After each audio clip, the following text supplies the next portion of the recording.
Our next speaker, Diana Chapman Walsh, has an extraordinarily unique perspective as an educator and as a healthcare professional, lifelong in both. Larry asked her to consider the issue of preparing young minds for the big tasks that lie ahead, especially in healthcare, for the big challenges that lie ahead. And I want to read you what I think from the program. One of the things that is said that I think speaks to this that really struck me, and that's President Walsh evolved a distinctive style of reflective leadership rooted in a network of resilient partnerships and anchored in the belief that trustworthy leadership starts from within. Please reflect on that. Thank you. Thank you. Danny, thank you so much. My husband and I are going to go away and think about what you said. It was very deeply meaningful, and we're going to ask you to read your poem tonight at supper, I think. It's wonderful to be here. Really a pleasure and joy, and all the survivors who are still here. Thank you for coming back. When I confessed to Larry's crack AV team that I wouldn't be needing their services, no slides, no videos, just words, I felt a bit like Artie. You remember her. I think she was a woman. Larry's 4-million-year-old, 2-foot-high hominoid ancestor. Or if not, then certainly a geezer, an old geezer. And I'm proud now to stand with my colleague, Dan Klein, who's either an old geezer or an old fart. In writing, he's an old geezer. When he speaks, he's an old fart. Just delighted to be standing with you in that place. But I'm not armed with a battery of jokes either. Just words, nothing but words, and a few more books that you can add to your reading list. Larry started us out with books. And maybe some illusions. I'm sure there's some illusions. I'm standing on the trapdoor, near the trapdoor, hoping that I'll be transported to a fantastic world. If you see me disappear, you'll know I took the red pill, and you can wonder where I went. I was intrigued by the topic that Larry suggested. He first invited Chris, my husband, whom many of you heard speak yesterday morning. And Larry, as you heard from Chris, Larry and Chris have known each other for a very long time, before we were all old farts. In fact, we were sort of young things feeling our way. And so Larry said to Chris, you know, you ought to bring Diana. I haven't seen her in a really long time. Bring her with you when you come. And so Chris said, you want to come and see Larry? And I said, sure, I'd love it. And about a week later, I got an email from Larry saying, gee, why don't you talk too? You can talk. And he invited me to speak, and he gave me this title. So I took it up as my title, Educating Our Smartest Kids to Tackle the Big Problems in Healthcare. Then I had to puzzle out what it might mean, or what I could make it mean. Larry has always been a little bit puzzling, I think, in all of my time. I was president of Wellesley College for 14 years, a trustee of Amherst College, our moderator's alma mater, for 12 years, plenty of smart kids on both campuses. Now I'm on the governing boards of MIT and the Broad Institute, smart kids of all ages, abounding and bounding about, intent on solving all sorts of big problems in biomedical science and healthcare and in realms beyond. Many, many self-styled entrepreneurs, ambitious, energetic, impatient to get on with the work of healing our world. They give me hope. And yet I've come to believe with my MIT friend Otto Scharmer that it's not problems we face so much as one big problem, playing out repeatedly in all the crises all over the planet, affecting all social institutions. And that problem, Otto says, is a void of leaders equipped to tackle the systemic root issues underlying our mounting challenges. Our number 2 problem may be the fact that we're destroying the ecosystem on which human life depends, or threatening to blow up the planet, or facing the bad bugs, or global pandemics, or neglected diseases, or maybe even closer to our Rube Goldberg topic, spending enormous sums on underperforming and unsustainable systems of healthcare and education in our country. So you take your pick, but the number one problem is our inability to solve the number two problem, yours and mine. So we need next generation leaders who can see Larry's big problems whole, who can tackle them in ways that are systemic and innovative, and we've heard a lot of that kind of talk here for the past 2 days, in ways that cross disciplinary and institutional barriers and boundaries, and that draw wisdom from all of the relevant interest groups, including the voiceless, the poor and disenfranchised, and the 7 generations forward that the Native Americans used to hold in their minds. So let's bring that down to the healthcare delivery system, the focus of 2 other boards on which I sit, the Kaiser Family Foundation and the Institute for Healthcare Improvement. IHI, as it's known, was founded about 25 years ago by a group of physicians, including our moderator, David Lawrence, who shared Larry's outrage at the utter unacceptability of losing people who didn't have to die. They set up an organization to try to address that problem. About 5 years ago, they finally gave up on trying to break into the tight curricula, closely guarded, jealously guarded curricula of medical schools and schools of allied health professions, and founded their own open school to teach future leaders about the science of improvement, as they call it. Their first 25 years was spent developing a science of improvement and disseminating it, to teach future leaders about that science of improvement and about the intricacies of health system reform, including the triple aim, which Larry referred to yesterday in his slide, the idea that it might be possible, if we do it right, to simultaneously improve quality, lower costs, and improve the health of populations. In less than 5 years, the open school has blossomed into really a vibrant social movement. At last count, over 130,000 students across the health professions in the world had registered with IHI on the website. Over 80,000 had completed courses. Over 5,000 had completed a whole structured curriculum of courses and received a basic certificate of completion. A network of 563 chapters in 58 countries is keeping these students actively engaged with each other on their own campuses and across campuses with colleagues far and wide. And as the open school itself goes to school on fast-moving trends in interactive learning online, its reach is likely to spread and magnify. I'm sure everyone has been reading about this thing called MOOCs, MOOCs, massive open online courses. There's been an enormous amount of media hype about them. The media hype may be premature and overblown, but I do believe with my MIT colleagues that we are going to see fascinating possibilities unfold over the next 5 to 10 years in education. The maturation of adaptive learning systems that use artificial intelligence and learning analytics will make it possible in education for the first time to even imagine mining large amounts of data on hundreds of thousands of learners and beginning to customize and tailor learning to individuals.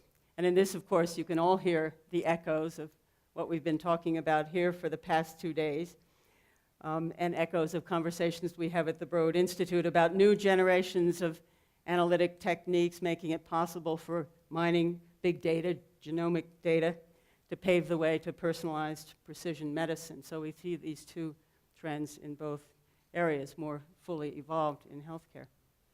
In education, these big data tools may accelerate the development of what's been termed a new culture of learning. That's one of the books I commend to you by Douglas Thomas and John Seeley Brown. It's really a fun and fascinating read, A New Culture of Learning.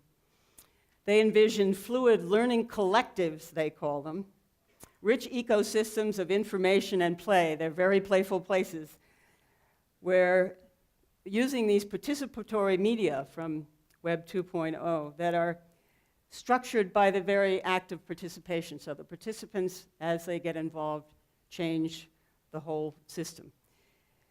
And the participants therefore, in this active ecosystem, in these learning collectives, are riding waves of change instead of trying to manage them. So often as we try to run our educational institutions, we try to damp down the forces of change because they're challenging to manage. So IHI is looking for ways to ride that wave with the open school. And I think Matt Todd yesterday gave us just a thrilling glimpse into that future, and it's not very far away. The Kaiser Family Foundation, meanwhile, is focusing its policy expertise on the state-by-state slog, I will call it, to implement the Affordable Care Act, and I won't call it Obamacare, the Affordable Care Act, Byzantine, hobbled at its inception by polarization and compromise, that has made it difficult for Americans to solve our healthcare problems for decades. Then dealt a body blow when the Supreme Court made state participation optional. The ACA still offers us our best hope ever to join the ranks of the world's mature democracies and to make healthcare a right.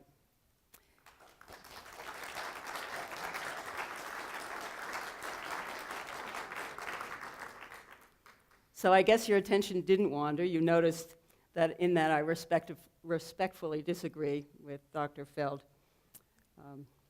But it's probably a good example of the rules of perspective. We have different perspectives on this question.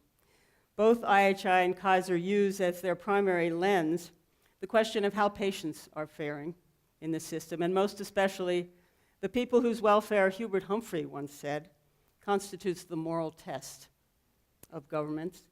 People in the dawn of life, the children, in the twilight of life, the aged, and in the shadows of life, the sick, the needy, and the handicapped. Well, not so well, it turns out. And that's why we needed the Affordable Care Act. So while I'm not sure what work Larry had in mind for our smartest kids, I want at least some of them taking on this moral test. And I think so many of the speakers we've heard from yesterday and today so clearly are doing that work. It's part of what's exciting about who you've brought here.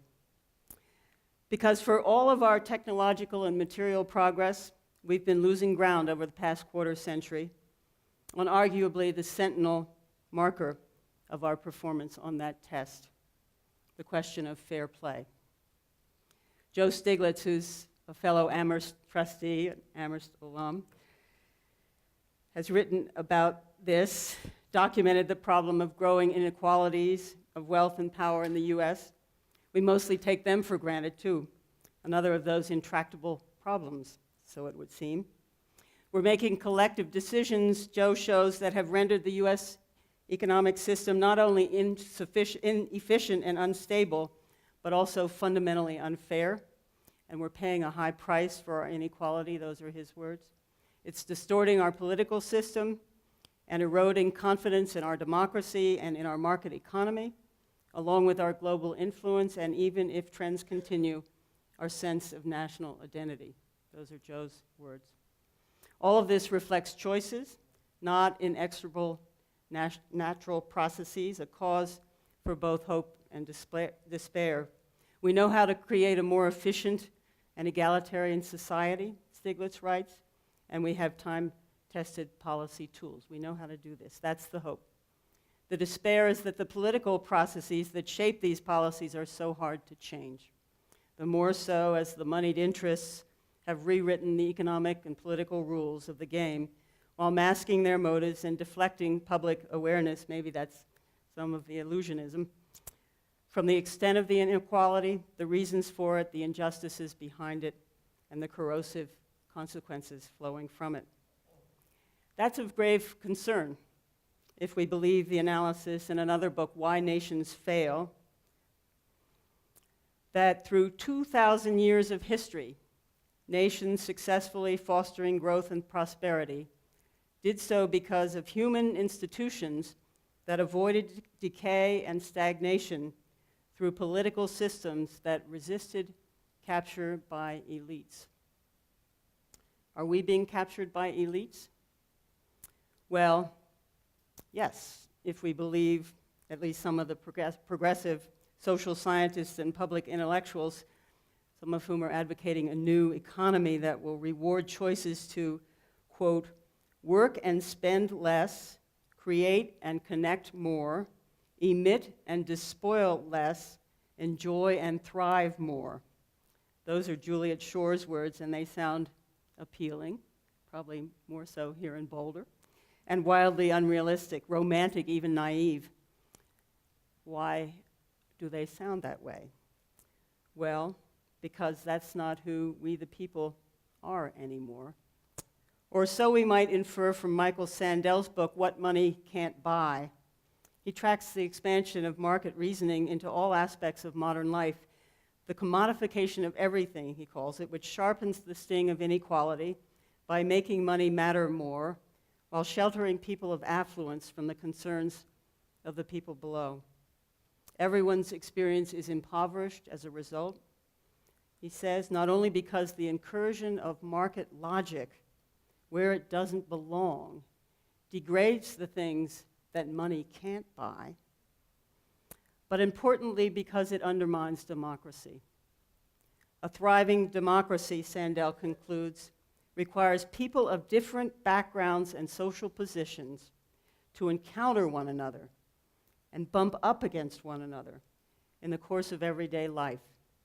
For this is how we learn to negotiate our differences and abide them, and how we come to care together for the common good. Well, in the face of these trends, if you agree with them, what do we want all of these smart and eager young entrepreneurs to learn?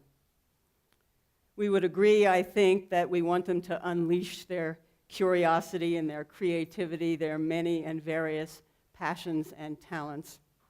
To do that, I believe we'll need educational approaches that individualize and personalize and cultivate differences at a time when the prevailing orthodoxies in educational reform are driving towards standardization, testing, compliance, conformity. That's of concern in policy debates, one of the right dialogues that we all should be having. But in a more personal and deeper sense, these kids. I want these kids on which so much depends to evolve much more nuanced understandings of difference in this second decade of a new millennium that's teaching us, if nothing else, how radically interdependent we are as an immature species on a fragile planet, a clunky species at this point, as Larry called us. I want them to learn how to transform their conflicts rather than glossing them over as too hot to handle while they draw farther apart and more polarized. I want them to see that as an obligation and to hone a set of skills to engage at a deeper level through encounters that open them up rather than shutting them down. Now, these may sound like homilies, but what I have to offer are concrete experiences from leading Wellesley. Colleges and universities are in many ways petri dishes in which the larger society works through some of its problems. During my time at Wellesley, as on other campuses, we were watching the twin forces of globalization and technology tying humanity at breakneck speed into more and more complex networks of mutual dependency. And our local struggles were reminding us of the work still remaining to be done by all of us if we are to evolve the social sophistication that we need to live interdependently in our diversity, now living side by side with otherness to a degree never before seen or imagined. Peter Senge calls this the greatest learning challenge human beings have ever faced. Our frozen suboptimal solution moving ever so slowly to prototype 1.5 as our jazzed up high-tech world seems to be spinning out of our control. So little wonder that the challenges that brought me to my knees as a college president originated more often than not in disagreements over differences. They came up in the typical parade of all sorts of campus skirmishes. You all have seen them and read them and probably participated in some student-led uprisings over resources and power, conflicts within academic departments as they were playing out ancient grudges or reacting to shifting alliances, eruptions on the electronic conferences, they drove us crazy, sticky judicial cases, unpopular tenure decisions, controversial hires, provocative speakers, and the many not-so-subtle bids for institutional investments and recognition that were inflected more often than not with identity claims and quarrels. At the same time, and this is important, I loved being president of Wellesley. It was the privilege of a lifetime. And this tough and confusing arena, this engaging of our differences was, oddly enough, among the richest and most fertile fields we had for deep and sustained learning. Mine and that of my administrative team, of the faculty, the alumni, the trustees, and especially the students. I can't count the number of times that a student would circle back to me with a new take on a particularly painful eruption that we had endured. There might have been tears in my office. It's a women's college. We had some of those. Protests in the halls outside, angry email exchanges, temper tantrums. We had them too. The whole mishigas. But then later, one or another participant would reemerge, find her way back to me through a note or an email message at a 5-year reunion, sometimes in a more public way, in a writing that she would do or a speech she would make. She'd find a way to let me know how much that incident had taught her, how grateful she was for the lesson, hard one though it was. So the students taught me early that the way to survive the culture wars would be to convert them into learning experiences, to push them deeper than they might otherwise have gone without a nudge from the president, a nudge intending to open a new opportunity for individual and institutional growth. And to do that, I learned we had to view differences as inevitable and healthy, not something to be managed or suppressed, to hold and honor and amplify the differences within our community as a necessary step toward forging the bonds of unity that we needed. Like any learning, this required mining all we could from our failures and mistakes, recognizing that we would make them, committing to learning from them. When we tried to smooth over the rough edges, we would find that we had muted or marginalized dissent and driven it underground. So we came to see conflict as a necessary generative force, and differences of opinion and experience, polar positions and contradictions as a critical part of any learning process. Learning involves first mastering new categories and then integrating them into a larger, more organic whole.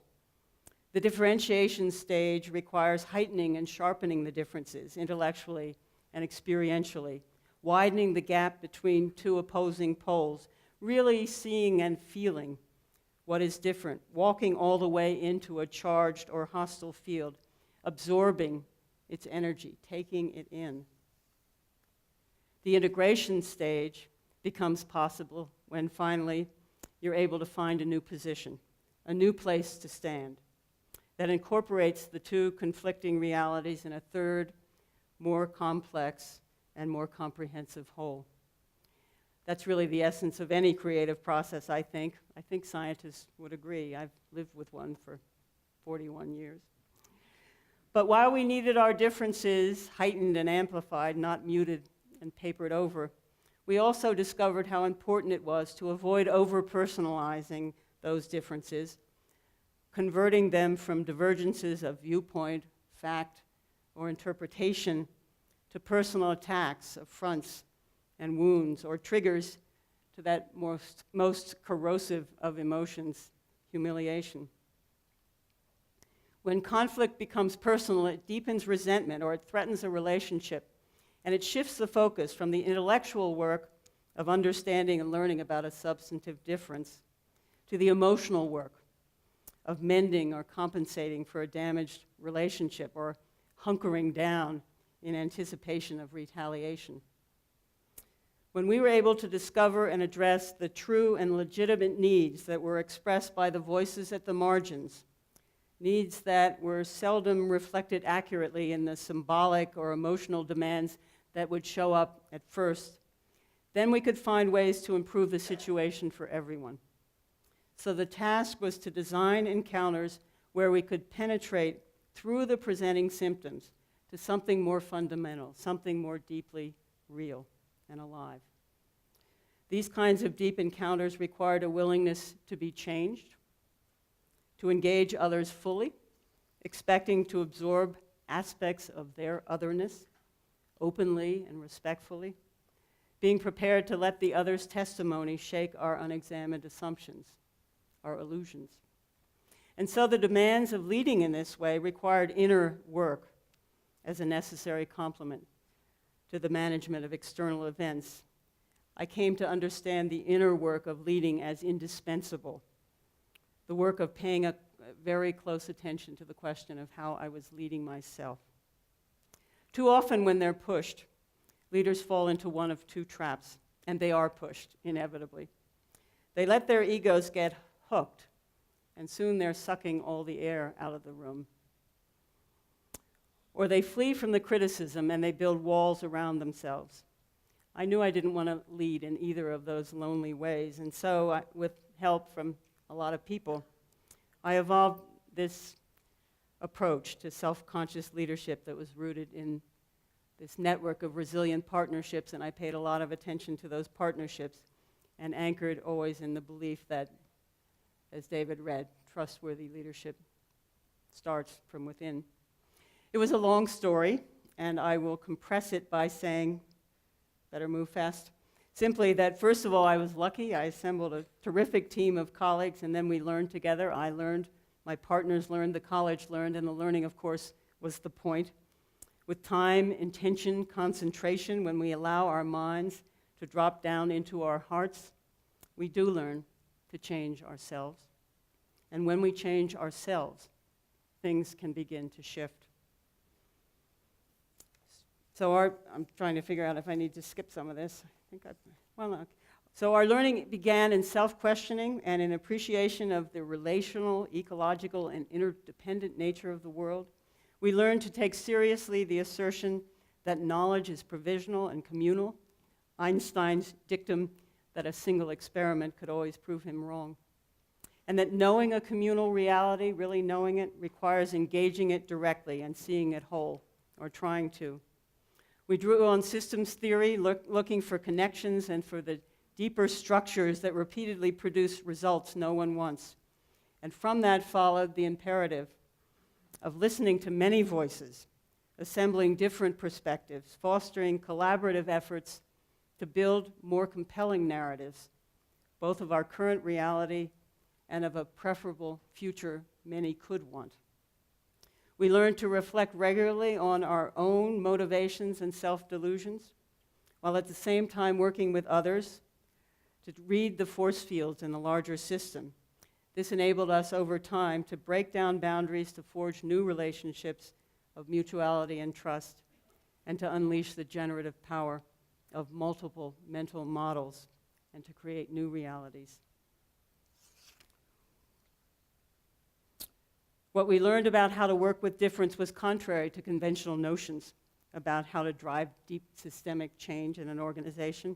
The commonplace idea is that the change process requires altering structures, issuing directives, developing strategic plans, and systems of accountability, that real change, transformational change, is big change, and it comes from the top.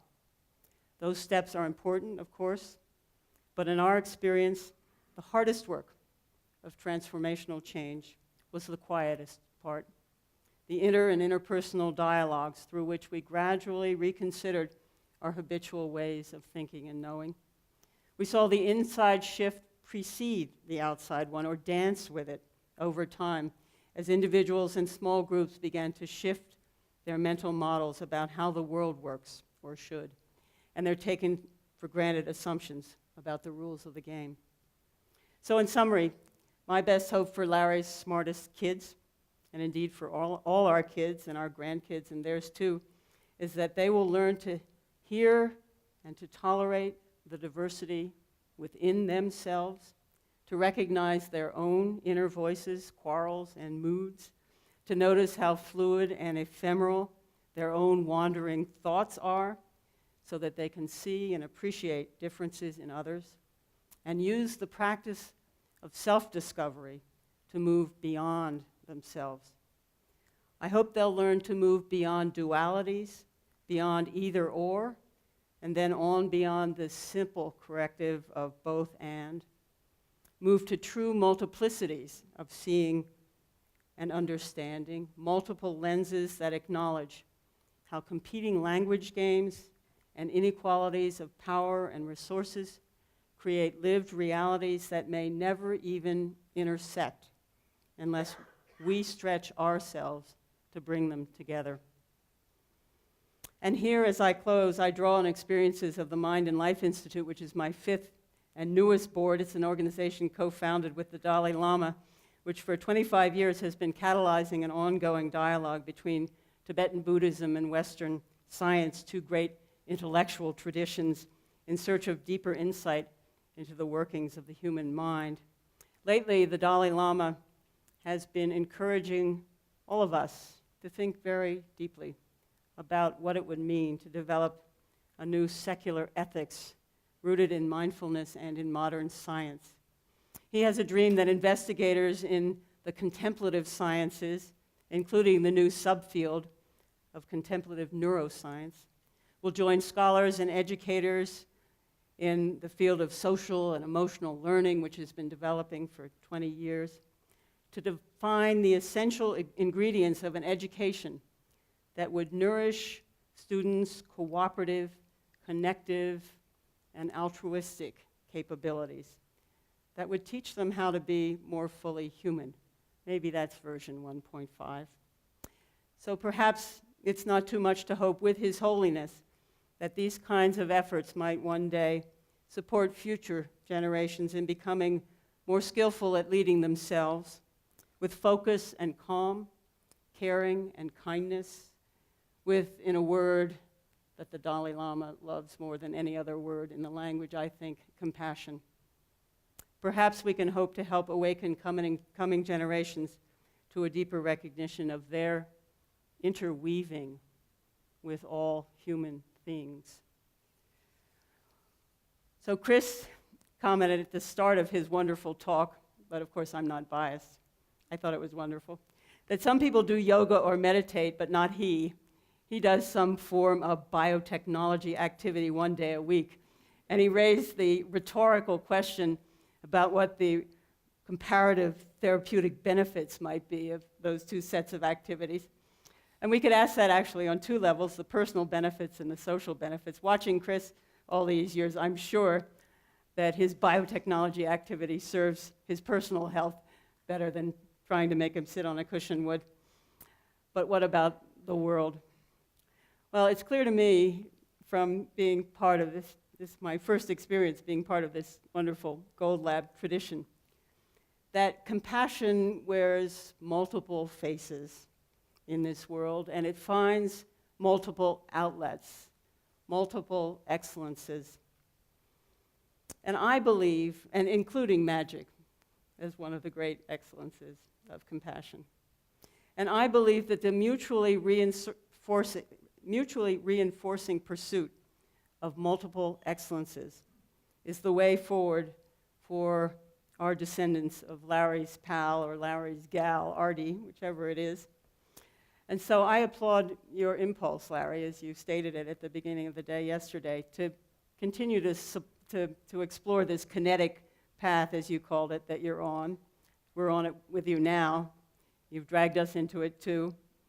And to wonder whether your wild and wacky group of friends who comprise this GoldLab Symposium might raise a collective ruckus and make a difference in the world. And I think Rich's Pearls of Gold is just a lovely, lovely start.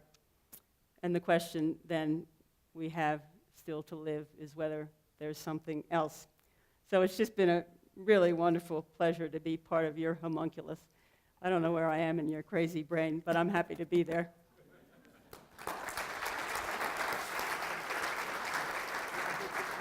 If there's time. Yeah. Yeah.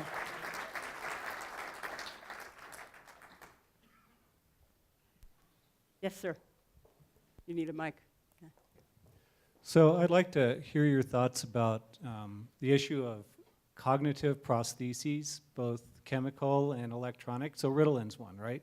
That actually improve cognitive performance. Right. These will become, there was a study published last week that electrical stimulation improves acquisition of mathematics. Yeah. Besides being inherently creepy, at least to my thought, my mind, are they going to become another channel by which reinforces the trend of meritocracy evolving into a hereditary aristocracy, which is something I think colleges already do quite a bit? Is that something that educators can use, push back against, or in some way co-opt to get to a better outcome? Because we do want smarter, higher performing people, but is that really the way we want to do it? Right, so, well, that's not something I've thought about, but my immediate impulse is we want human smart people, right? We want humble smart people. We want smart people who are part of this community that has evolved. So, it makes me nervous too. It sounds creepy to me. I don't know enough about it, and I'm sure. Right. Ritalin. Oh, I thought you were talking about implants, brain implants. Oh, right. Right, sure. So yes, we do. Right. So it's only a matter of degree going from there to, well, and I think we have way too much use of Ritalin. I think it's become a problem. I had a colleague years ago, medical sociologist named Peter Conrad, who wrote on the medicalization of deviance, and his position was this diagnosis that at that point hadn't evolved as far as it has now, that of ADHD and these behavioral disorders were evolved because children were hard to manage in the classroom, and his solution was to drug the teachers.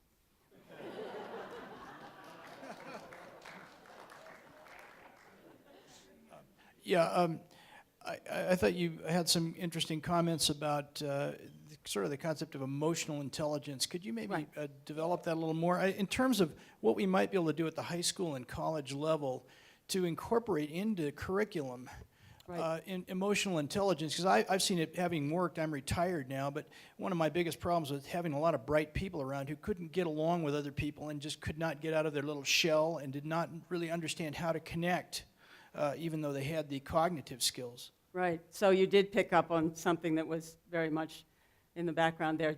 Dan Goleman, who's the author of the book that got so much attention on emotional intelligence, is part of the board of this organization called the Mind and Life Institute.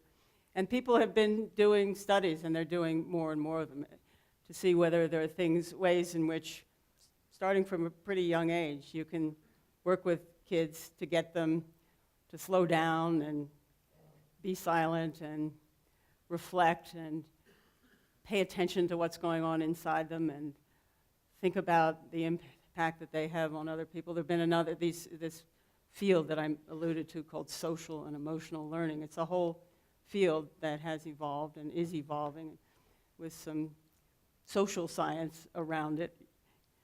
You said psychology isn't real science, but the social science is evolving. So, yeah, that's the hope, that if we focus on that intensively and systematically and learn better how to make sure that the whole student is being attended to in the classroom, and we're not just teaching him the facts that he needs or she needs in order to pass the next high-stakes test, that maybe we'll be educating human beings.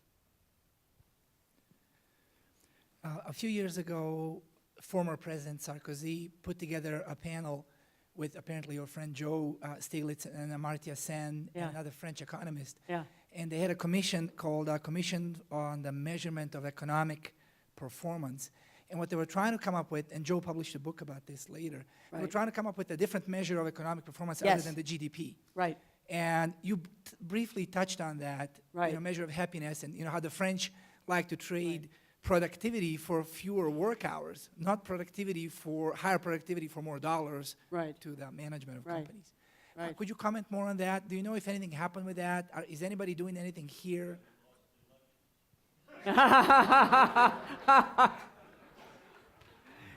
Yes, he lost the election, and yet, and it continues to be an area of interest. I mean, in the Institute for Healthcare Improvement, and this idea of the science of improvement, which is a different arena, but one of the slogans is, what you measure, you create. You become what you measure, and so you have to be really careful about what it is you measure, because that will affect how you evolve. And so there's a lot of interest in sort of different kinds of measures, and I alluded to this work by this woman, Juliet Shore, and so, are there different kinds of social metrics that could be factored into the assessment of the status of a society and how it's progressing that would bring in a broader range of variables that we would want to consider if we want to just commonsensically ask ourselves, is this a healthy society? Would we want to live here? Right. Yes. Yes. You need a, right here in the middle? Oh, we haven't coordinated our microphone distribution and our. I was just wondering if you're in your experience at Wellesley, or in general, are you finding that mentoring maybe from high school also on up, and the different, getting PhD students with the undergrads, and then I think that combination tied in with getting arts and music incorporated can really create holistically, developmentally able students. Right, right. So I come from the sector of higher education, and it's tiny. It's something like 4% of students in this country who are being educated in the residential liberal arts colleges, and they are very much, that is the place where these very close mentoring relationships between faculty and students are really the heart of the educational experience. And yes, I believe deeply in those. And when I said, as we move into these massive online possibilities and we can begin to personalize things,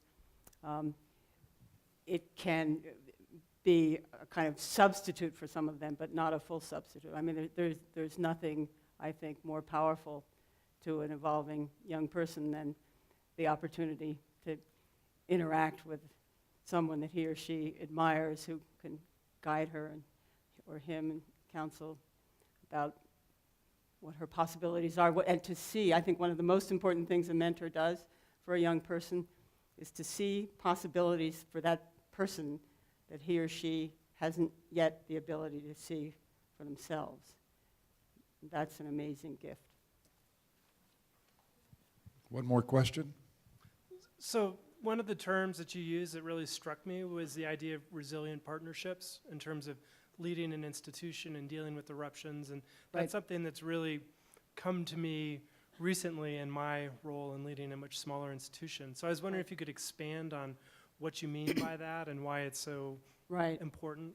Right, so that became a fundamental part of my work. I saw that as my success depended on doing that very well, and so I sort of evolved a whole set of procedures for doing that. So I had my cabinet, my senior staff, the vice presidents and the deans, and I was very conscious of the one-on-one relationships that we had with each other. I started out at the beginning with whenever there was a new person or whenever there was a sort of a change, we'd go off and we'd spend a couple of hours and we'd sit, and before we went, we'd both write something out, and it would be how we saw that person's role, what we hoped for in the role, what we saw as the challenges that were likely to arise, how we would deal with them, and then we'd sort of work that through, talk it through. Is very different from sort of having the accountability of a performance assessment, which is, you also have to do that. I'm not saying that isn't important.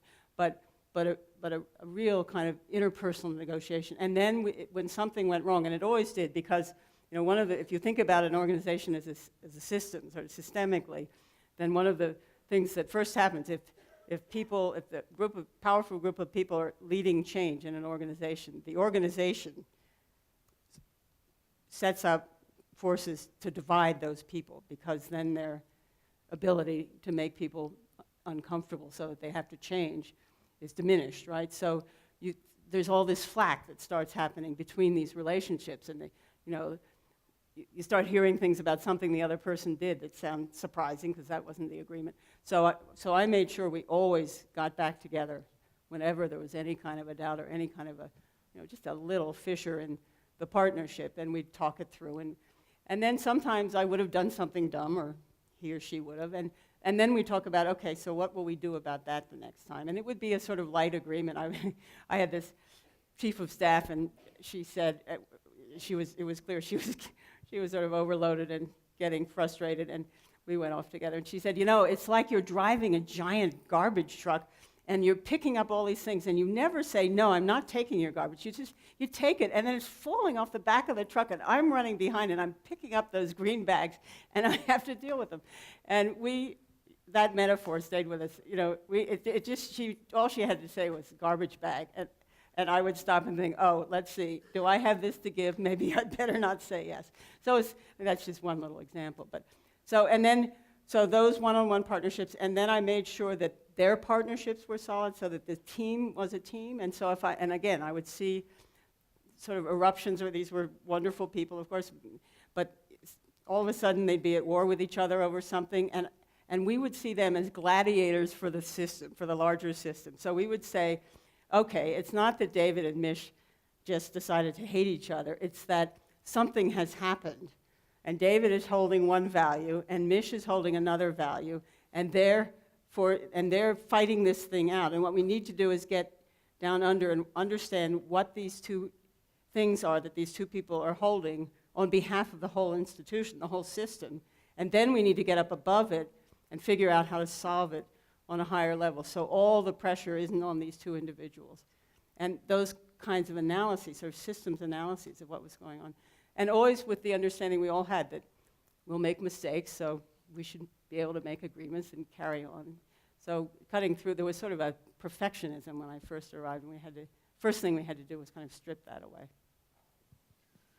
Diana, thank you very, very much. Great. That's fabulous.